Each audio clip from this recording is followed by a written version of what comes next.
আসসালামু আলাইকুম। বেগুনের চারা রোপণ করার জন্য আজকে আমি মাটি তৈরি করব। মাটিগুলো ভালোভাবে ছড়িয়ে নিচ্ছি এবং এই মাটির সাথে কিছু সবজি পচা আমি এর সাথে মিক্স করে নিব। দেখতে পাচ্ছেন আমি অনেকগুলো সবজির খোসা পচা জমিয়েছি অনেক দিনের মাধ্যমে। তো এই সবজির খোসা পচাগুলো আমি মাটির উপরে দিয়ে একসাথে মিক্স করব। তারপরে কিছু বালি দিব, বালি হাফ বস্তা বালি দিব, বালিগুলো এর মধ্যে মিক্স করে দিব। এভাবে মিক্স করে আমি কিছুদিন রেখে দিব। রেখে দেওয়ার পর মাটিগুলো যখন শুকাবে তার সাথে গোবরের সার আমি মিক্স করে নিব। মিক্স করার পরে একটি ফলের ট্রের মধ্যে আমি মাটিগুলো নিয়ে এটার মধ্যে বেগুন চারা রোপণ করব। বেগুন চারা রোপণ করার জন্য এভাবে আমি মাটিগুলো প্রস্তুত করেছিলাম অনেক দিন রেখে দেওয়ার মাধ্যমে। এভাবে আমি কিছু তিনটি ট্রে একটি ড্রামের মধ্যে মাটিগুলো নিয়েছিলাম। এভাবে আমি বাজার থেকে বেগুন চারাগুলো কিনে নিয়ে আসছিলাম। এক একটি ছোপের মধ্যে দুটি করে চারা থাকে। এখন আমি দুটি চারাকে আলাদা করব।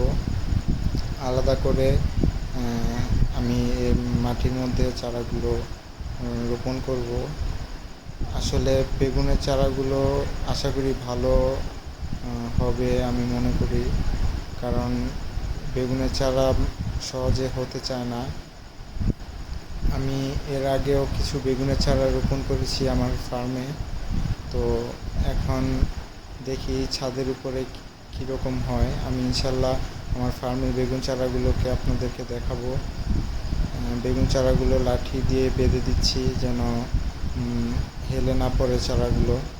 চারাগুলো এনেছিলাম আরও কিছুদিন আগে, তো মাটি রেডি হয়নি, তার জন্য আমি বেগুনের চারাগুলো রোপণ করতে পারিনি।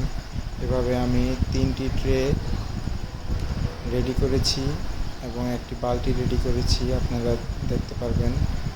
তো 3টি ট্রে একটি বালতি রেডি করার পর এগুলো আমি একটি সুন্দর জায়গার মধ্যে রাখবো, যেখানে এগুলো পরিচর্যা ভালোভাবে করতে পারি। ইনশাল্লাহ আমার ছাদ বাগানে প্রচুর গাছ আছে, একটু একটু করে ইনশাল্লাহ আপনাদেরকে দেখাবো। এভাবে আমি ছাদ বাগানের গাছগুলো কীভাবে পরিচর্যা করি সেগুলো আপনাদেরকে ইনশাল্লাহ দেখাবো। ট্রেগুলো এভাবে সাজিয়ে রাখতেছি, খুব সুন্দর লাগতেছে। ইনশাল্লাহ ফলনও খুব ভালো হবে, আপনারা দোয়া করবেন। এবং কিভাবে আমি সবজিগুলো আস্তে আস্তে বড় করব গাছগুলো, সেই ভিডিওগুলো ইনশাল্লাহ আপনাদেরকে দেখাবো। তো আজকের জন্য বিদায় নিচ্ছি। আসসালামু আলাইকুম রহমতুল্লাহ।